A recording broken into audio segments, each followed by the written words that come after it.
मेरा नाम राकेश कुमार झा है। मैं एक कवि और लेखक हूँ। आज मैं आप लोगों को बताऊंगा अब क्या बचा। मैं भी हूँ इस धरती पर लेकिन मेरा नहीं कोई वजूद। मैं भी हूँ इस धरती पर लेकिन मेरा नहीं कोई वजूद।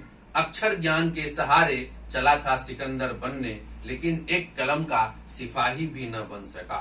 कभी अपनी कमजोरी पर गुस्सा आता तो कभी समाज और सरकार पर, लेकिन सच्चाई से क्या लेना। हर रात दुखों की गठरी बांध कर अपने सर पर सोता हूँ और फिर कहता हूँ कि अब क्या बचा। जब भी सवेरा होता है दिल में एक घबराहट सी होती है। हर दिन यही सोचता हूँ अब क्या बचा। वैसे तो जीना मरना प्रकृति का नियम है, वैसे तो जीना मरना प्रकृति का नियम है, लेकिन हर दिन एक ही व्यक्ति की मौत जिंदगी की सच्चाई बन गई है। एक रोटी के लिए इतनी चिंता, कहीं मानसिक पीड़ा का पहाड़ न बन जाए।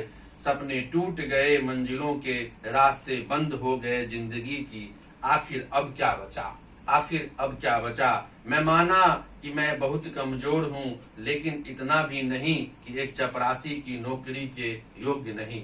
यदि सरकार रोटी नहीं दे सकती तो मौत ही सही। फिर दिल कहता है अब क्या बचा, फिर दिल कहता है अब क्या बचा। मेरी दूसरी कविता है परदेश में होली। हर साल होली आती है, हर साल होली आती है, अपनी मिट्टी की खुशबू याद आती है। पहले चिट्ठी से माँ के पूरी पकवान, पुआ और दहीवारा की खुशबू आती थी, अब मोबाइल इंटरनेट से आती है। जहाँ बचपन में सुबह से ही होली की तैयारी करता था, अब परदेश में होली की जल्दी जाने की तैयारी करता हूँ। घर जाने के लिए रेल टिकट नहीं, घर जाने के लिए रेल टिकट नहीं, दूरी इतनी की पैदल जाने की हिम्मत नहीं। बजट ने ले ली सब जनता की जान, कैसे बनाए लोग पूरी पकवान।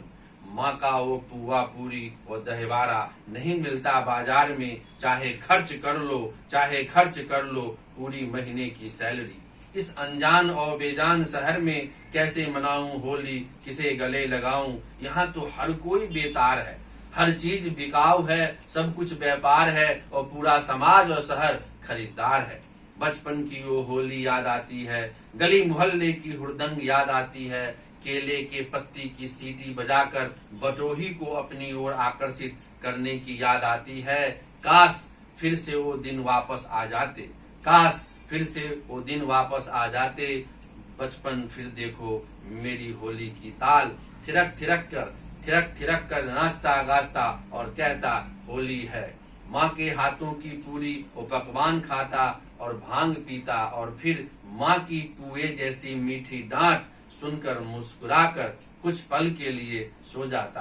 हर साल होली आती है, अपनी मिट्टी की खुशबू याद आती है। हर साल होली आती है, अपनी मिट्टी की खुशबू याद आती है। तो यह एक व्यक्ति जो परदेश में रहता है वो होली के बारे में क्या सोचता है, इसकी यह कविता है। तो मैं फिर से आप सभी लोगों को बहुत बहुत धन्यवाद देता हूँ। आप इस कविता को सुने, समझे। Thank you, wish you all the best.